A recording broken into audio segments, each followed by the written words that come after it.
भारत अब 1962 वाला देश नहीं रहा। जो इसकी कथनी है वही इसकी करनी है। दुनिया इसे देख चुकी है और इसका ताजा उदाहरण चीन के कदम से देखा जा सकता है। पहले जून 2017 में डोकलाम की तनातनी के बाद चीन को यहां से अपने पैर वापस खींचने पड़े और अब जून 2020 में टकराव के 4 वर्षों बाद चीन ने फिर से कदम वापस कर लिए हैं। आज का भारत अपने हकों के लिए लड़ता है और आवाज बुलंद करता है, लेकिन यह भी उतना ही सही है कि यह शांति और वसुधैव कुटुंबकम में यकीन रखता है। आइए देखें इस पूरे सफर की टाइमलाइन, लेकिन आगे बढ़ने से पहले इस वीडियो को एक लाइक करके चैनल को सब्सक्राइब जरूर कर लीजिए, क्योंकि यह आपके लिए 1 सेकंड का काम है, लेकिन इससे हमारी काफी बड़ी मदद होती है। भारत और चीन के बीच कोई सीमा नहीं है। इनके बीच केवल एक काल्पनिक सीमांकन है, न कि किसी मानचित्र या जमीन पर। इन दोनों देशों को वास्तविक नियंत्रण रेखा LAC अलग करती है। हालांकि दोनों देश LAC पर सहमत नहीं है। भारत LAC को 3488 किलोमीटर लंबा मानता है, जबकि चीन इसे केवल 2000 किलोमीटर ही मानता है। भारत, भूटान और चीन के बीच का तिकोना पठारी हिस्सा डोकलाम है। चीन यहां पर अपनी मौजूदगी चाहता है और इस पर मार्ग बनाकर पूर्वोत्तर राज्यों को शेष भारत से जोड़ने वाली भारतीय सीमा के पास आना चाहता है। इससे जुड़े समझौते भी हैं, जो चीन को यहां आने से रोकते हैं। लेकिन ड्रैगन अपनी हरकतों से बाज नहीं आता। भूटान के डोकलाम में 16 जून 1917 को चीन सड़क निर्माण सामग्री पहुंचाने लगा। विरोध के बाद भी जब चीनी सेना नहीं मानी, तो भूटान ने भारत की मदद मांगी। भारतीय सेना ने हस्तक्षेप किया और PLA को रोका। इससे गतिरोध बढ़ा और भारत ने अपने सैनिकों की तैनाती जारी रखी। हालांकि काफी विवाद और हस्तक्षेप के बाद 28 अगस्त को दोनों देशों ने अपनी सेनाएं वापस ले ली। कोरोना काल के दौरान 15 और 16 जून 2020 की रात में गलवान घाटी में भारत और चीन की सेना पीपुल्स लिबरेशन आर्मी के बीच भिड़ंत हो गई थी। इसमें एक कर्नल समेत 20 भारतीय सैनिक शहीद हो गए थे। भारत चीन के बीच वास्तविक नियंत्रण रेखा के बीच 5 ऐसे स्थान थे जहां पर दोनों देशों की सेनाओं के बीच संघर्ष की स्थिति बनी थी।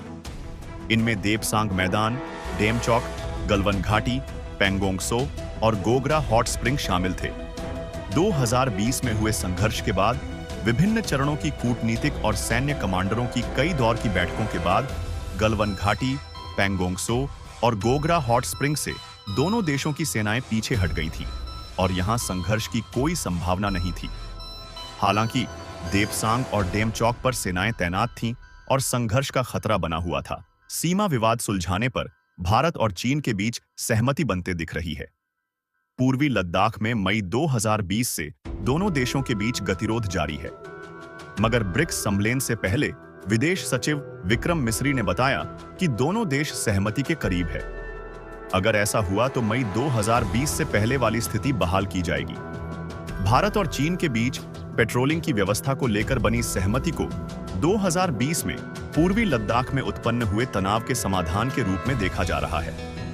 इस झड़प में 20 भारतीय सैनिक बलिदान हुए थे, वहीं बड़ी संख्या में चीनी सैनिक मारे गए थे। इस घटना के बाद से भारत ने चीन के विरुद्ध कई कड़े कदम उठाए। आइए डालते हैं उन पर एक नजर। दोनों देशों के बीच 4 साल से कोई सीधी उड़ान नहीं है। चीन भारत पर सीधी यात्री उड़ानें फिर से शुरू करने के लिए दबाव डालता रहा है। सख्त वीजा नियम। सीमा पर झड़पों के मद्देनजर भारत ने चीनी नागरिकों के वीजा आवेदनों की जांच बढ़ा दी थी। सख्त वीजा नियमों का मतलब था कि चीन के विशेष इंजीनियर देश में प्रवेश नहीं कर सकते थे। 2020 में भारत ने पड़ोसी देशों में स्थित कंपनियों के निवेश की जांच प्रक्रिया में पुनरीक्षण और सुरक्षा मंजूरी की एक अतिरिक्त परत जोड़कर इसे और सख्त बना दिया था। इसे चीनी कंपनियों द्वारा अधिग्रहण और निवेश को रोकने के कदम के रूप में देखा गया था। इसके कारण पिछले 4 वर्षों में चीन द्वारा प्रस्तावित अरबों डॉलर के निवेश की अनुमोदन प्रक्रिया अटक गई। डाटा और गोपनीयता के मुद्दों का हवाला देते हुए भारत ने लगभग 300 चीनी मोबाइल ऐप्स पर बैन लगा दिया था। इसके अलावा भारत ने पिछले साल चीनी smartphone company Vivo communication technology पर वीजा नियमों का उल्लंघन करने और 13 अरब डॉलर की धनराशि की हेराफेरी का आरोप लगाया था। वहीं विदेशी मुद्रा प्रबंधन कानून के उल्लंघन की जांच करते हुए चीनी कंपनी शाओमी की $60 करोड़ से अधिक की संपत्ति जब्त कर ली गई थी। वोल्गा नदी के तट पर बसे रूस के शहर कजान में 22 से 23 अक्टूबर तक ब्रिक्स सम्मेलन है।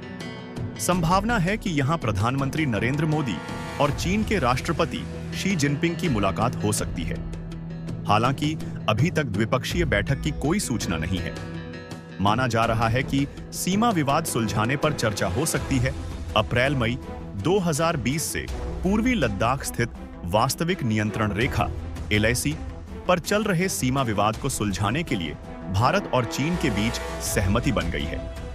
इस सहमति का वास्तविक स्वरूप क्या होगा, यह तो संभवतः रूस के कजान में स्पष्ट होगा, जहां प्रधानमंत्री नरेंद्र मोदी और चीन के राष्ट्रपति शी चिनफिंग के बीच मुलाकात में हो सकती है। लेकिन माना जा रहा है कि इसके बाद सीमा पर मई 2020 की स्थिति की बहाली का रास्ता साफ हो जाएगा। यह समझौता खासकर डेमचौक और देपसांग में पेट्रोलिंग को लेकर हुआ है। विदेश सचिव विक्रम मिस्री ने बताया कि दोनों देशों की सेनाओं के बीच पेट्रोलिंग को लेकर हुए समझौते से LAC पर दोनों तरफ से तैनात सेनाओं की वापसी और LAC पर मई 2020 से पहले वाली स्थिति की बहाली का रास्ता साफ हो सकता है। यह सहमति दोनों देशों के बीच सैन्य कमांडर स्तर और कूटनीतिक स्तर पर चल रही वार्ताओं के कई दौर की वार्ता के बाद बनी है। भारत की यह घोषणा रूस के कजान शहर में अगले 2 दिनों 22-23 अक्टूबर में ब्रिक्स शिखर सम्मेलन में PM नरेंद्र मोदी और चीन के राष्ट्रपति शी चिनफिंग के बीच होने वाली संभावित बैठक से पहले की गई है। दोनों नेताओं के बीच द्विपक्षीय बैठक के बारे में कोई आधिकारिक सूचना नहीं है, लेकिन जिस तरह यह घोषणा की गई है उससे स्पष्ट है कि बातचीत होगी। इस वीडियो में बस इतना ही। मिलते हैं किसी और वीडियो में। तो इस वीडियो को एक लाइक करके अपने मित्रों तक शेयर जरूर करें ताकि उन्हें भी जानकारी मिल सके। इसी तरह और भी नॉलेजेबल वीडियो देखने के लिए चैनल को सब्सक्राइब कर लीजिए।